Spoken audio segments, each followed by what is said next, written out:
My warm congratulations also go to not only to his predecessor, Mr. Shaba Kurosi, who chaired our work last year, but also and above all to Mr. Secretary General Antonio Guterres, who is doing the best he can to restore the image of the United Nations of a wounded institution despite the procrastination and complexity of the path of the reform.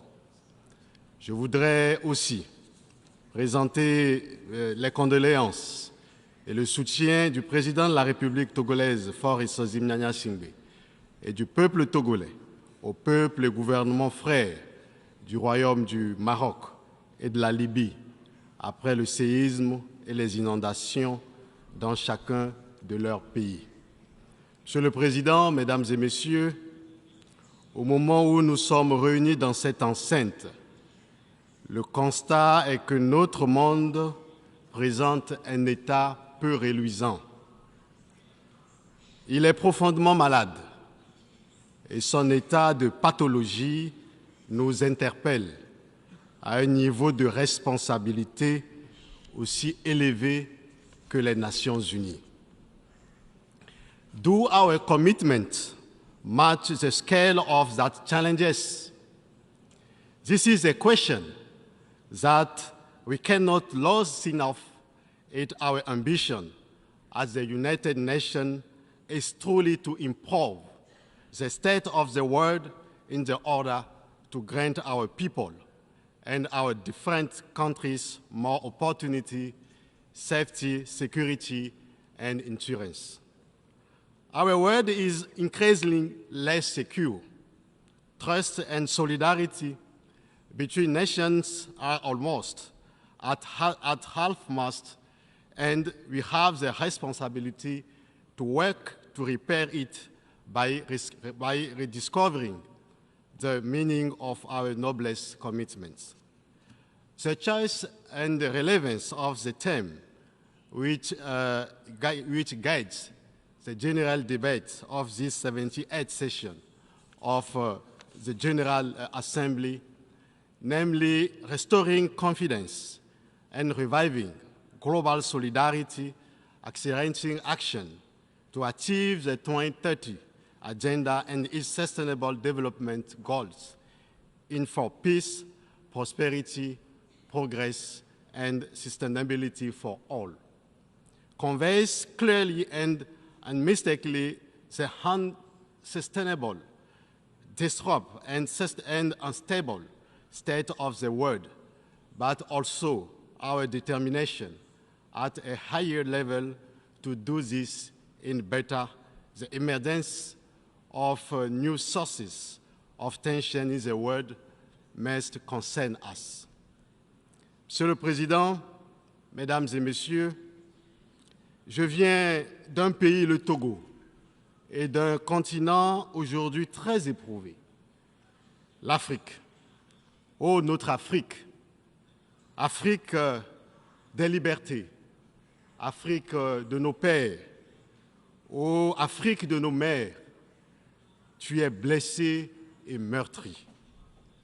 Notre continent, l'Afrique, fait face à une vulnérabilité multisectorielle, vulnérabilité face à une faiblesse de nos revenus, vulnérabilité due au faible niveau de développement, vulnérabilité face aux crises sanitaires de grande envergure, vulnérabilité due aux effets du changement climatique, vulnérabilité due à la perturbation des chaînes d'approvisionnement alimentaire mondial, vulnérabilité due à l'envahissement de l'espace cybernétique africain par les cybercriminels et la désinformation, vulnérabilité due à la récurrence des conflits armés et à l'actualité de la guerre,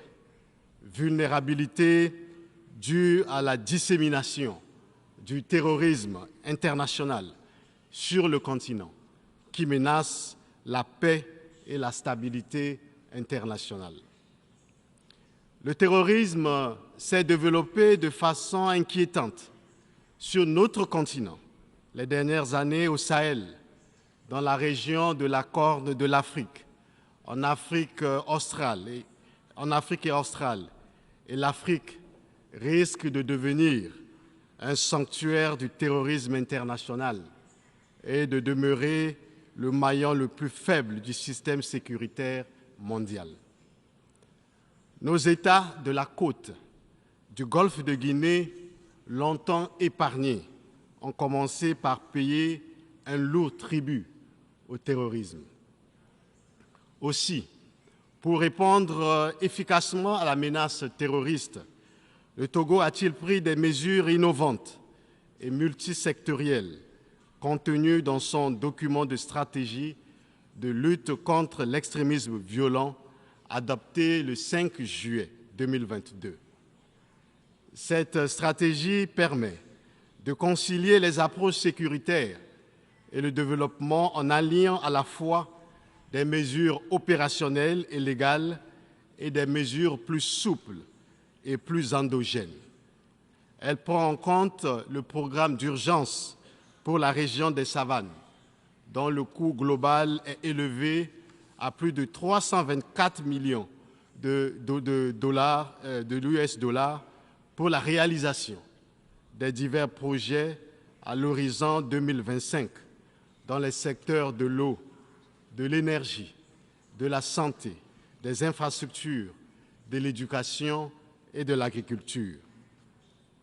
C'est ici le lieu d'exprimer la reconnaissance du gouvernement togolais à l'endroit de tous nos partenaires dans la lutte contre le terrorisme et souhaiter un renforcement constant des différents partenariats pour venir à bout de cette nébuleuse terroriste. Face aux nombreuses situations de vulnérabilité et crises qui frappent l'Afrique et qui n'épargnent fondamentalement aucun pays du continent, le gouvernement togolais œuvre au plan national à faire progresser l'agenda de développement à travers une ambitieuse feuille de route 2020-2025. Le Togo a réalisé un ensemble de projets prioritaires aux retombées économiquement, socialement et structurellement épanouissantes pour nos populations. La santé à travers la mise en place d'une couverture santé universelle, la souveraineté alimentaire, l'inclusion socio-économique et le travail décent pour l'épanouissement de tous et une prospérité partagée restent les chantiers prioritaires de l'action gouvernementale. Monsieur le Président, Mesdames et Messieurs, les efforts du gouvernement visant à faire du Togo un pays ouvert au monde se poursuivent. Il nous tient à cœur de renforcer la stabilité économique, sociale et démocratique qui concourent à l'attrait des investisseurs et qui garantissent la place du Togo en tant que destination privilégiée. Les actions multiformes que nous menons s'arriment aux engagements onusiens et africains des agendas 2030 et 2063 et s'inscrivent dans la quête commune d'un développement durable, partagé par tous les membres des Nations Unies. Dans ce programme, une place de choix est accordée à la protection et à la préservation de l'environnement. Il s'agit là de la traduction dans les faits de la détermination du Togo à s'unir à l'effort international en matière de lutte contre les effets néfastes des changements climatiques. Ainsi, pour gérer et protéger durablement les écosystèmes marins et côtiers, le gouvernement togolais a axé ses priorités, d'une part, sur la gestion et la protection durable des écosystèmes marins et côtiers, la réglementation de la pêche, la réduction de la vulnérabilité des personnes et des biens aux phénomènes climatiques extrêmes, et d'autre part sur la lutte contre la pêche illicite, non déclarée et non réglementée et la promotion de l'économie bleue. En matière de protection durable de l'environnement marin et côtier, le Togo a mis en place un programme régional de gestion intégrée du littoral et de lutte contre l'érosion côtière. Le Togo ambitionne d'assurer la protection de 90% de ses côtes à l'horizon 2025.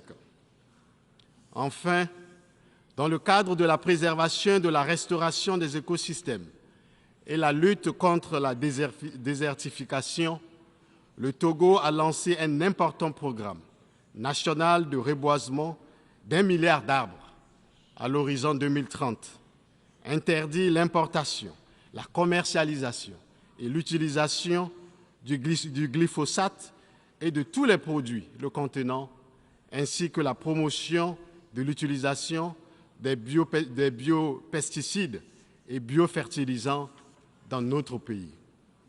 Dans le domaine des énergies renouvelables, des partenariats stratégiques et diversifiés ont été noués pour la fourniture des services fiables, modernes et à moindre coût en milieu rural. Ainsi, les fonds d'accès à l'électricité par tous dénommé Fontinga a été créé avec pour ambition de permettre au Togo de garantir à l'horizon 2030 un accès universel à des services énergétiques fiables, durables, modernes et à un coût abordable. À travers le projet CISO, des kits d'énergie solaire sont fournis aux populations rurales vulnérables sur toute l'étendue du territoire national, tandis que le gouvernement poursuit inlassablement l'installation de centrales photovoltaïques et de mini-centrales solaires, contribuant ainsi au renforcement de la part contributive de l'énergie renouvelable dans la politique de gestion énergétique du Togo. Monsieur le Président, ainsi nous tenons à saluer les engagements pris et annonces faites lors de la COP 27, notamment la création d'un fonds spécifique sur le financement des pertes et préjudices au profit des pays vulnérables durement touchés par les catastrophes climatiques. Il s'agit d'une avancée majeure dans le cadre de la justice climatique tant exigée par les pays en développement. Toutefois, beaucoup d'efforts doivent être consentis en ce qui concerne la réduction des émissions de gaz à effet de serre et l'utilisation des énergies fossiles, entre autres. À cet égard, nous formons le vœu que la COP 28, prévue à Dubaï en novembre de cette année, nous permette de constater des évolutions significatives dans la mise en œuvre des engagements que nous nous sommes donnés. Le sommet sur l'ambition climatique, tenu ce 20 septembre 2023, ici, est donc venu à point nommé pour témoigner de l'existence d'une volonté réelle d'accélérer la mise en œuvre d'une transition juste vers un monde équitable et plus résilient au changement climatique. Monsieur le Président, Mesdames et Messieurs, dans un environnement continental aux défis pléthoriques et caractérisé par l'expansion du terrorisme international et l'émergence de nouvelles zones de tension, l'Afrique cherche sa voie et le Togo soutient les efforts de paix en Afrique. Le terrorisme et l'instabilité en Afrique est un problème de sécurité internationale et ils doivent être traités comme tels par les Nations unies. Notre région ouest-africaine, où plusieurs États sont en transition, dans un contexte sécuritaire volatile, doit être soutenue dans un élan de solidarité active. Nous devons investir plus dans la paix que nous n'investissons dans la guerre. Si les protagonistes des différents conflits dans le monde nous écoutent, je voudrais leur dire que la guerre est une négation de la dignité de la personne humaine. Emmanuel Kant, ce grand philosophe des Lumières, disait « Si les décideurs de la guerre pouvaient envoyer leurs propres enfants au front, jamais il y aurait la guerre. » Le Togo est un pays de paix et le Togo s'oppose à la guerre, quelles que soient les raisons. Depuis notre indépendance, le 27 avril 1960, jamais le Togo a fait la guerre à ses voisins. Jamais le Togo a agressé ses voisins ou un quelconque pays. Jamais le Togo a servi de base arrière pour une quelconque agression contre un pays frère. Le Togo est un pays de paix. La paix est dans l'ADN du peuple togolais. Le Togo a toujours été un pays de médiation qui favorise le dialogue, la négociation et l'entente entre les peuples et les gouvernements. Le 6 janvier de cette année, 49 soldats ivoiriens ont été libérés grâce à la médiation du président de la République togolaise, le président Faure Gnassingbé Gnassingbé, mettant fin à la tension entre les gouvernements de Côte d'Ivoire et du Mali. Le Togo a accueilli sur sa terre les différents pourparlers de paix. Et nous pouvons les citer. Nous avions le Tchad dans les années 1982, la Sierra Leone en 1991, le Libéria en guerre en 1991, la Côte d'Ivoire dans les années 2000, etc., etc. Nous appelons à la désescalade et à la cessation des hostilités dans les différents foyers de tension dans le monde et en particulier en Afrique de l'Ouest.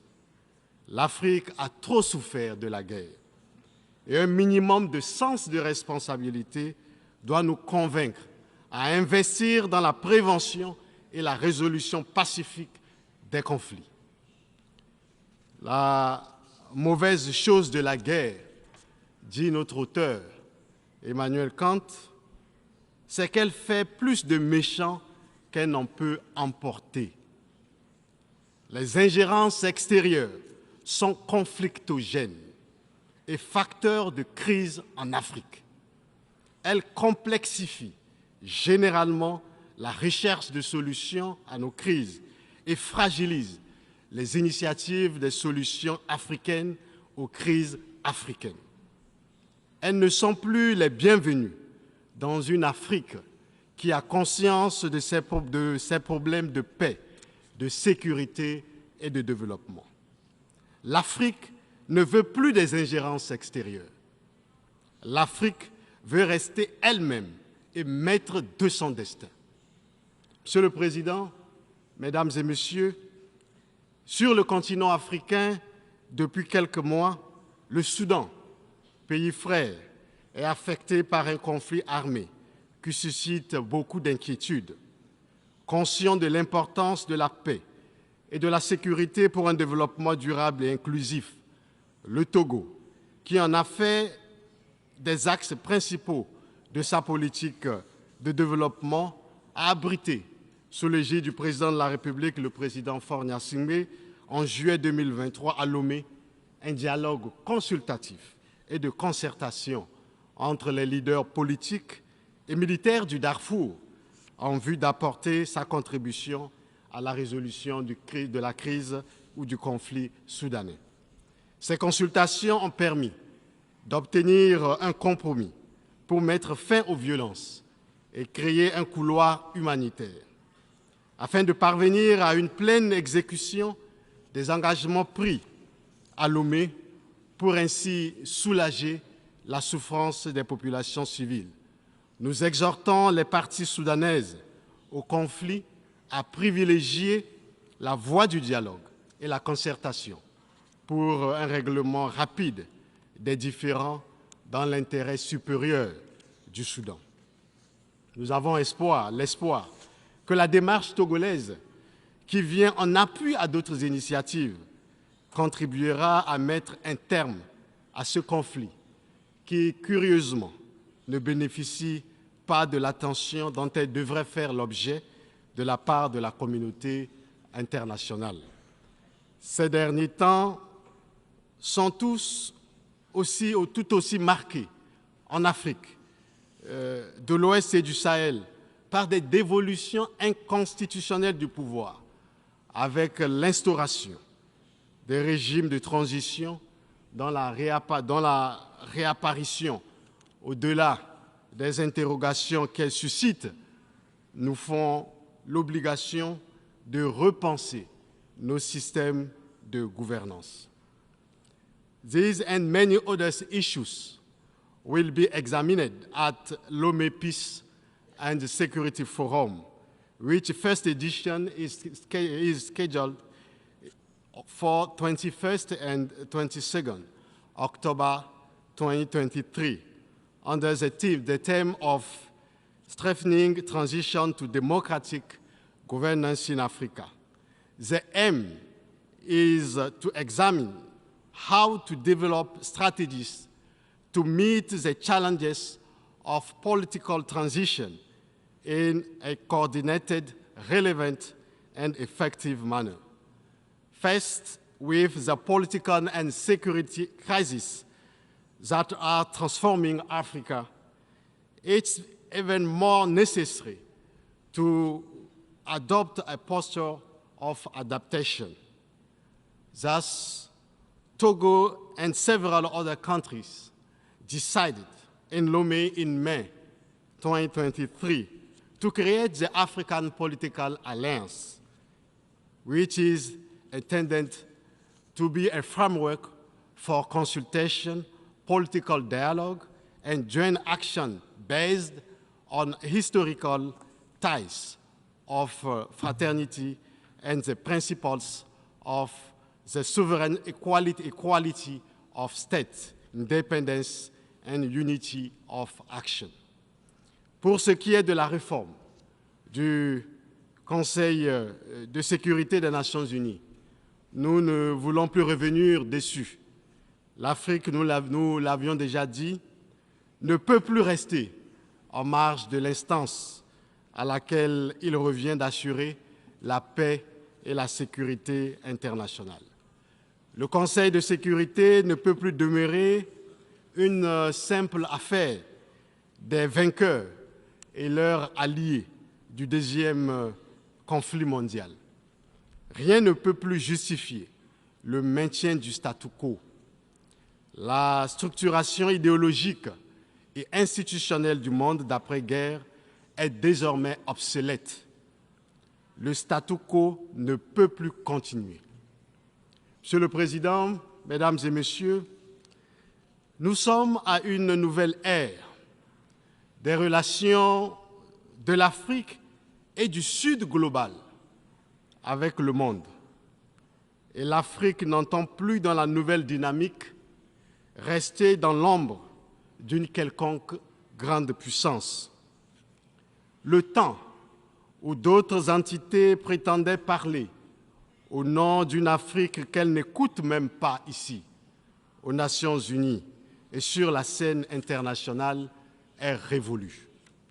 Les partenaires de l'Afrique, nouveaux ou anciens, qui hésitent encore à accepter la nouvelle trajectoire prise par l'Afrique dans le processus d'évolution historique, doivent changer d'attitude, d'approche aussi, dans une Afrique qui a profondément changé.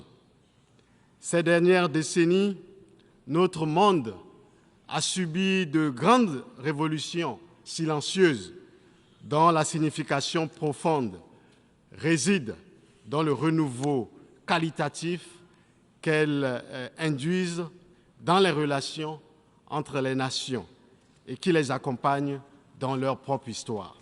La réalité du monde, c'est qu'il n'y a plus de centre de gravité monopolistique Le centre du monde est désormais ici et nulle part ailleurs. Personne n'est le centre du monde. En tout état de cause, ce qui est clair et que nous voudrions rappeler ici, c'est que l'Afrique regarde désormais ses relations avec les grandes puissances par rapport à ses propres intérêts. Last year at this same platform, I told you that Africa no longer wants to align itself with the great powers, whatever they may be. The role assigned to Africa in this 21st century is evocative of the image that certain power of our continent still have, their zone of influence. We must be concerned about the place that Africa occupies on the world stage. Today, Africa does not occupy the place it should hold on the international scene. The great power want to reduce Africa to a purely instrumental entity in the service of their causes and absolutely do not want the continent to be able to play an important role. The fractures of the colonial area between a so-called French-speaking, Spanish-speaking, Portuguese-speaking, Arabic-speaking, and English-speaking speaking Africa have diminished as have the post-Cold War ideology that dominated the entire second part of the 20th century. Today, Africa wants to be itself, and we say today, as we said the last year, we prefer Africanophony.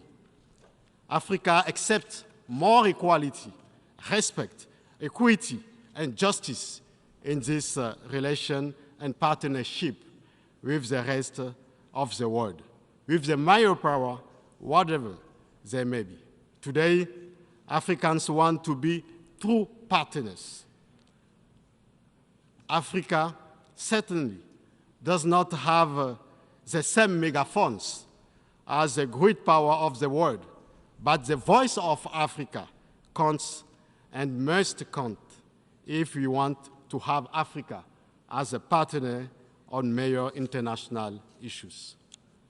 La question de la réforme de l'architecture multinationale mondiale préoccupe l'Afrique au point qu'elle sera au cœur du 9e congrès panafricain de 2024 prévu à Lomé.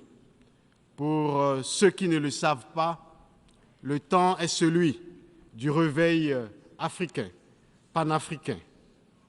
Dans l'élan panafricain et conformément aux nobles objectifs des pères des indépendances africaines, l'Afrique et les Africains réclament et entendent porter leur voix, et ceci de façon souveraine, de façon libre, indépendante, sur la scène internationale. Monsieur le Président, Mesdames et Messieurs, l'Afrique sait ce qu'elle veut. Les peuples africains et du Sud global sont frustrés car ils se sentent insultés, ils se sentent déshumanisés. Et parfois, ils se demandent, qui donc êtes-vous pour bafouer notre humanité ainsi? Qui donc êtes-vous pour nous mépriser ainsi? Qui donc êtes-vous pour nous humilier ainsi? Notre organisation commune, l'Union africaine, travaille à porter au mieux l'espoir et la voix d'une Afrique blessée, souveraine, qui veut être souveraine, libre et indépendante sur la scène internationale. Mais aussi, nous y travaillons dans le cadre de l'Alliance politique africaine lancée à Lomé, au Togo. Les rivalités entre les grandes puissances ne doivent pas être d'emblée celles africaines, Tout le défi pour nous, nations africaines, c'est d'éviter de prendre part à des rivalités qui ne sont pas les nôtres. Il nous faut porter nos propres combats, qui sont entre autres la lutte contre le néocolonialisme, la lutte contre la pauvreté, l'industrialisation du continent et la prospérité économique, le combat pour la paix, la lutte contre la désafricanisation de l'Afrique et pour la renaissance africaine et la dignité, la lutte pour nous libérer définitivement de toute subordination étrangère, l'engagement pour une meilleure représentativité de notre continent dans le concert des nations et du continent. Nos combats ne sont ni ceux de l'Ouest, ni ceux de l'Est, encore moins ceux d'un quelconque bord ou partie du monde. Nous devons nous concentrer sur nos combats actuels et à venir. La politique internationale ne saurait être réduite à un champ caporalisé où l'on soit obligé de prendre position en faveur d'un camp contre un autre. Nous voulons un système international reformé, fondé sur des valeurs et des principes que respecte tout le monde et respectueux du droit des peuples à se positionner librement selon leurs convenances sur la scène internationale. Le droit des peuples à disposer d'eux-mêmes implique le droit de chaque État à se comporter comme il veut sur la scène internationale, dans les limites du respect de ses engagements internationaux. Sur les grands défis transnationaux de notre siècle, comme le changement climatique et la lutte contre le terrorisme international, nos vues peuvent rencontrer celles des autres, mais elles doivent demeurer nos vues, profondément réfléchies et arrêtées conformément à nos agendas propres. Il n'est plus question pour l'Afrique que nous voulons et portons de jouer les rôles de second plan dans la dynamique d'évolution du monde. L'Afrique dont je vous parle n'est plus prête à accepter la propension de certains pays à faire de leurs préoccupations d'ordre géostratégique celles des Africains. Monsieur le Président, Mesdames et Messieurs, au demeurant, les défis de notre monde sont grands et les nouvelles orientations africaines en matière de relations extérieures obéissent à la dynamique d'un renouveau et d'un changement de paradigme. Le temps est celui du réveil africain et panafricain où notre continent a repris conscience de lui-même et de ses responsabilités internes à l'égard du reste du monde. L'Afrique a besoin d'un partenariat respectueux, de la stricte dignité de chacun. Nous voulons être vos partenaires et non vos sujets. Nous voulons servir nos peuples et non servir des intérêts étrangers. Cette nouvelle dynamique n'est dirigée, et nous le disons en répétant, contre personne. Elle est l'expression d'une Afrique nouvelle, d'une Afrique africaine, africanophone, celle qui se veut libre, souveraine, indépendante et maître d'elle-même. En somme, pour la jeunesse africaine, elle est claire, ses mots sont clairs, c'est ceci, nous sommes fatigués par le paternalisme. Nous sommes fatigués par votre mépris de nos opinions publiques, votre mépris de nos populations et de nos dirigeants. Nous sommes fatigués par votre condescendance. Nous sommes fatigués par votre arrogance. Nous sommes fatigués et nous sommes fatigués. Je vous remercie.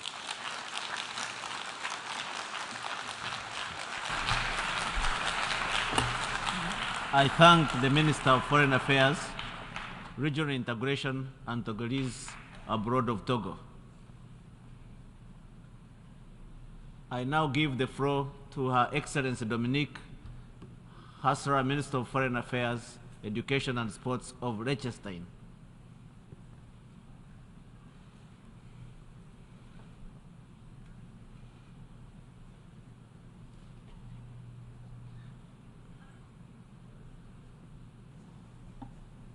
Mr. President, we gather this year under even more